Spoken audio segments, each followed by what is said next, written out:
नमस्कार साथियों, good morning. And आप लोग सोच रहे होंगे कि सुबह सुबह आज मैं कहाँ जा रहा हूँ और मेरे हाथ में ये क्या है। तो थोड़ा यहाँ पर जूम करके दिखाइए। ये है from all India Congress committee. And ये सिर्फ मेरे ही पास में नहीं है, ये मेरे भाई दर्शिल, मेरे पिताजी और साथ में महेंद्र भाई, सबके पास में है। और आगे जो गाड़ी चल रही है उसमें हमारे सब भाइयों के पास में भी है। ये है आज का इन्विटेशन। आज हमारे देश के पहले प्रधानमंत्री जवाहरलाल नेहरू जी की जयंती है, जिसको हम लोग चिल्ड्रंस डे के रूप में भी मनाते हैं, क्योंकि उनका एक बच्चों से अलग स्नेह हुआ करता था। और साथ में वो सिर्फ हमारे देश के पहले प्रधानमंत्री नहीं, वो हमारे देश की आज़ादी का एक प्रतीक भी हैं, क्योंकि हमारे आज़ाद देश के वो पहले प्रधानमंत्री थे। और उस समय जहाँ पर हमारे देश की डेड इकोनॉमी थी, जहाँ पर अंग्रेज़ों ने हमारे देश को इतने साल तक लूटा था, उसको वापस बढ़ाने का काम, हमारे देश को वापस ट्रैक पे लाने का काम जवाहरलाल नेहरू जी ने किया था। तो इस कारणवश हम बड़ा प्राउड फील करते हैं कि वो हमारे देश के पहले प्रधानमंत्री थे। तो अभी हम लोग चल रहे हैं और उनको हम लोग श्रद्धांजलि अर्पित करेंगे। नमस्कार दोस्तों, सबसे पहले तो हम हमारे पहले प्रधानमंत्री पंडित जवाहरलाल नेहरू जी को सत नमन करते हैं। और पंडित जी की जो खासियत थी, जो देश के पहले प्रधानमंत्री के रूप में, जब देश में एक सुई भी नहीं बनती थी, अंग्रेज़ों ने पूरे देश को कंगाल कर दिया था, सारी संपदाएं लूट ली गई थी। उस हालात में देश की बागडोर उन्होंने संभाली और देश के अंदर भाखड़ा डैम जैसी परियोजनाएं दी, IIT IIM की नींव रखी। ऐसे प्रधानमंत्री जी की जो समाधि स्थल है राजघाट पे शांतिवन, हम लोग वहाँ उनको श्रद्धांजलि देने के लिए जा रहे हैं, पुष्प अर्पित करने के लिए जा रहे हैं। साथियों, यहाँ पर सरकारी मैराथन कराई जा रही है।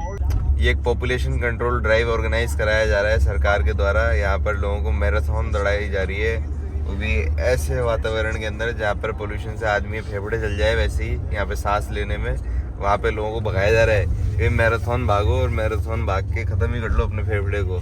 लगता है सरकार को पोल्यूशन ख़त्म करने की जगह पे पॉपुलेशन ख़त्म करने की ज़रूरत पड़ गई है, जो ऐसा कर रही है। लेकिन मेरा मानना है कि साथियों, अभी फ़िलहाल जो लोग दिल्ली में रह रहे हैं उनको ऐसी चीज़ों के अंदर बिल्कुल भी पार्टिसिपेट नहीं करना चाहिए। आज रनिंग करना, मैराथन्स वगैरह सब हमारे लिए बहुत अच्छी चीज़ है, हेल्दी है, लेकिन ये भी फ़र्क पड़ता है कि आपके यहाँ का एयर क्वालिटी, एयर इंडेक्स कैसा है। अगर इस तरीके की एयर क्वालिटी में आप लोग रनिंग या जॉगिंग कुछ करते हैं तो फिर आपको लॉन्ग टर्म्स के अंदर बहुत सारे इश्यूज़ हो सकते हैं। बल्कि जो बुज़ुर्ग लोग हैं और जो छोटे बच्चे हैं, उनको तो बिल्कुल भी ऐसी जगह पर नहीं निकलना चाहिए।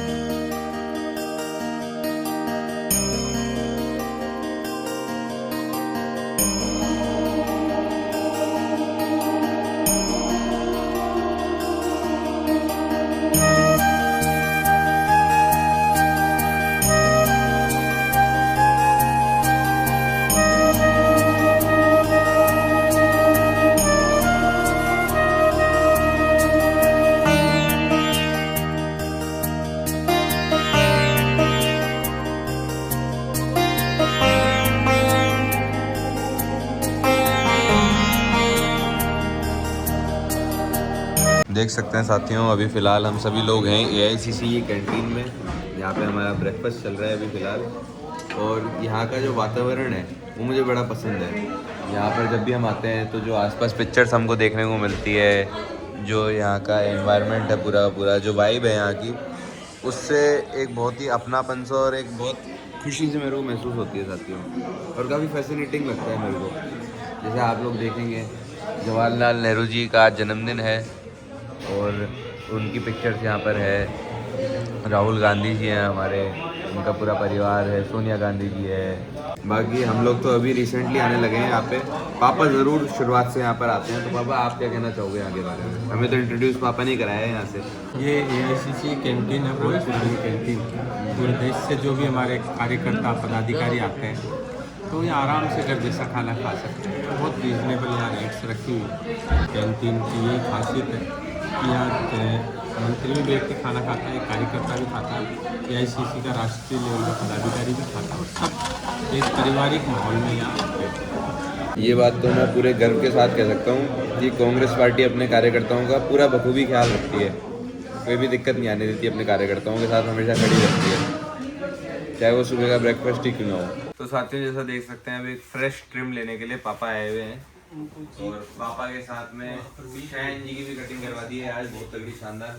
तगड़ी वो रख ली, ने मस्टैश रख ली है, बहुत अच्छी थी, बढ़िया लग रहा है लुक, अच्छा आ रहा है। और रुद्र जी बैठे अगला नंबर लगा के। रुद्र जी के मस्टैश आती नहीं है तो भैया उपाय मांग रहे हैं कि कैसे लेके आए। रुद्र जी बैठे क्यों यहाँ पे? क्या? आप क्यों बैठे यहाँ पे? कटिंग के लिए नेक्स्ट। अरे मैं कह रहा हूँ सारी फालतू बातें छोड़ो साथियों, आज राजस्थान की जनता ने ये चीज बता दी है कि जनता ये भजनलाल सरकार से और बीजेपी की सरकार से कतई ऊब चुकी है और अब जनता फिर से चाहती है कि कांग्रेस की सरकार बने और एक कांग्रेस की नई लहर फिर से राजस्थान में दौड़ चुकी है। आज जनता उपचुनाव के अंदर त्रिकोणीय मुकाबला होने के बाद भी प्रमोद जैन भैया जी 10,000 वोटों से अभी तक लीड के अंदर चल रहे हैं और कांग्रेस जीतने जा रही है। और जो मोरपाल सुमन जी है, उनका मोरिया बोल गया है, वो तीसरे नंबर पे चल रहे हैं अभी फिलहाल, और तीसरे नंबर पे बीजेपी को लाके ये चीज ने साफ दिखा दी है कि भाई जनता बिल्कुल परेशान हो चुकी है और जनता को कतई अब बीजेपी की सरकार नहीं चाहिए। जनता फिर से राजस्थान के अंदर एक बड़ी लीड से अगली बार कांग्रेस को जिताएगी, इस बार भी जिता दिया है और अब वापस कांग्रेस की सरकार राजस्थान में आएगी और अपना कार्य पहले की तरह करके दिखाएगी, बल्कि और अच्छा करेगी पहले से। आप दिखाओ सामने क्या चल रहा है माहौल। और साथियों सबसे ज्यादा खुशी की बात यह है कि मेरे पिताजी खुद वहां पर मांगरोल के प्रभारी बन के गए थे और इन्हें जो मेहनत करी, कांग्रेस के सभी कार्यकर्ताओं ने, आलाकमान ने जो मेहनत करी, उसका आज नतीजा हमको देखने को मिल रहा है। तो एक बार जाओ पापा से भी लोगों की बात कराओ कि आपने किस प्रकार वहाँ मेहनत करी और जो नतीजे आज आ रहे हैं उस पर आपका क्या कहना है। सबसे पहले तो मैं जो हमारी देवतुल्य जनता है उनका बहुत बहुत धन्यवाद देता हूँ, अनता मांगरोल की, कि आपने जो जन विरोधी नीतियाँ हैं बीजेपी की उनका पूरा विरोध किया और जनता अब जा चुकी है, जनता समझ चुकी है कि 2 साल हमने बीजेपी को खूब दिए। पिछली बार जो बहुत कम मार्जिन से हमारे प्रमोद जैन भाया जी हारे थे और उसके बाद जनता ने 2 साल तक बहुत दुख पाया, सारे विकास के काम ठप हो गए। जो कांग्रेस के राज में माननीय अशोक गहलोत जी के द्वारा दी हुई जन कल्याणकारी योजनाएं थी, सारी बंद कर दी गई। इसलिए अब सरकार को चेताने के लिए इस बार ये जो अंता विधानसभा है यहाँ से एक बिगुल बज चुका और आने वाले 2028 के चुनाव में पूरे राजस्थान से जनता बीजेपी का सुपड़ा साफ कर देगी। पीछे थोड़े से गीले रह रहे हैं नेता जी, हाँ, कैसा महसूस हो रहा है सर्दियों में ठंडा ठंडा पानी से? नॉर्मल था, नॉर्मल था। ना ठंडा। आप मतलब सेविंग करवा रहे हो, कटिंग करवा रहे हो, क्या करवा रहे हो? मैं हो सकता है शेविंग थोड़ी सी करा लूँ, बाल तो कम ये लेकिन ट्रिमिंग सी करा दे, नीचे बढ़ गए ना। हाँ हाँ हाँ। और रुद्र भाई क्या क्या गंजा करवा देंगे उनको? हाँ, दूसरों को कराने की जरूरत नहीं है, अभी फिलहाल वो खुद ही गंजा हो रहा है। प्रकृति गंजा कर देंगी है। हाँ, गलत हो रहा है ये। प्रकृति तो हमारे साथ भी खेल ही रही है, लेकिन हम भी कोशिश कर रहे हैं बचने की। उधर सयान जी को फौजी कटिंग करवा दी। ओके जी। दर्शिल भाई आप क्या करवा रहे हो? Head wash. कटिंग वटिंग थोड़ी करवा रहे हो? कटिंग वटिंग नहीं है, कटिंग वटिंग जयपुर से अपना फिक्स है। उधर भाई प्रकृति की देन से आप आने वाले 2 साल में आपको सेविंग की, कटिंग की कोई ज़रूरत नहीं पड़ेगी 2 साल तक। बस 2 साल का समय हो रहा है आपके पास। किस चीज़ के लिए? मैं बोल रहा हूँ कि 2 साल बाद में रुद्र भाई को कटिंग करवाने की जरूरत नहीं पड़ेगी। क्या बोल रहे हैं? प्रकृति बाल बचाएंगे, ऐसी बात नहीं है साथियों। प्रकृति की देन हो जाएगी। अभी ऐसी बात नहीं है, इसके नहीं झड़ रहे। आजकल नए यूथ के सबके झड़ रहे हैं क्योंकि थोड़ा सा क्या है, पोल्यूशन बढ़ गया है, पानी इतना साफ नहीं रहा है, डाइट इतनी अच्छी नहीं रही है। लेकिन रुद्र भाई के लिए एक स्पेशल हम लोग वो बनाने वाले हैं, सर में कुछ लगाने की चीज भी बहुत स्पेशल है।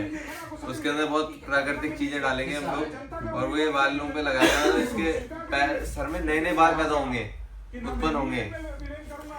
आप तेरे नाम हो गए आपके आज हेयर स्टाइल।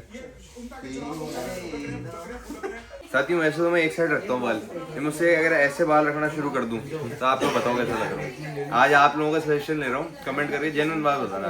ये नॉर्मल हेयर स्टाइल आपने मेरा देखा ही है, मैं कैसे रखता हूँ बाल, तो उसकी अगर मैं ऐसे रखने लग जाऊँ उसकी जगह पे तो कैसा लगूंगा आप बताओ जरा।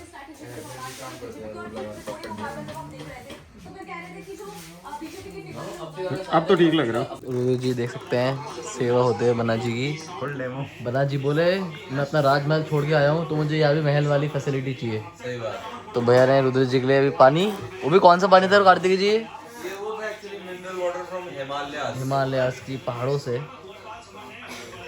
रुद्र जी शक्ल दिखाओ अपनी।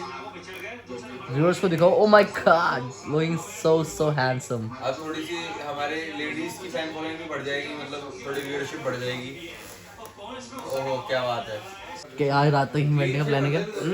क्लीन शेव करा देंगे इनकी।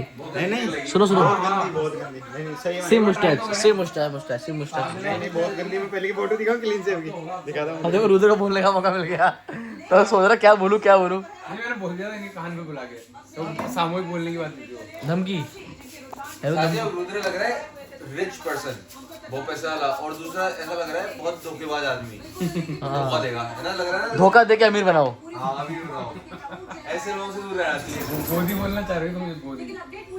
इंसान को ऐसा होना चाहिए जो अपने रूट से कनेक्टेड रहे और मेहनत करके पैसा कमाए। लेकिन रुद्र की जो शक्ल लग रही है ऐसी लग नहीं रही कि इसने मेहनत करके पैसा कमाया होगा। सही कह रहे हो। बेईमानी में मेहनत लगती है भाई। ओहो देखो, बकवास कर रहा है, ऐसी सोच वाले लोगों को निकालो टीम से। विधायक बन के टीम से आउट करेंगे इसको। देखो महेंद्र जी अपना क्लीन लुक दिखा रहे हैं। चलो बहुत स्मार्ट लग रहे हो महेंद्र जी। गंदा गंदा गंदी फोटो दिखा। बहुत स्मार्ट लग रहे थे इसमें।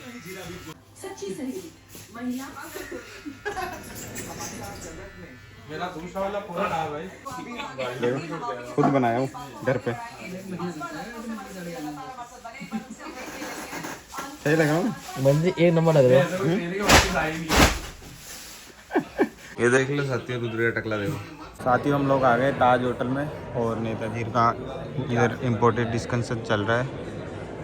अंकल जी बैठे हैं, नेताजी बैठे हैं, दर्शन भाई, बहुत इंपॉर्टेंट डिस्कस चल रहा है। साथ में चल रही है कॉपी, बढ़िया। तो आप देख सकते हैं रुद्र भाई पता नहीं कहाँ से तुरंत इनको पता लग गया कॉपी वॉपी चल रही, तुरंत आ गए। अगर इनको पता लगेगा ना मैं ये बोल रहा हूँ तो फिर ये मेरे पे चिल्लाएंगे, चिढ़ेंगे मेरे से, फिर मेरे को 2 बात और बोलेंगे तगड़ी बोलेंगे फिर तो।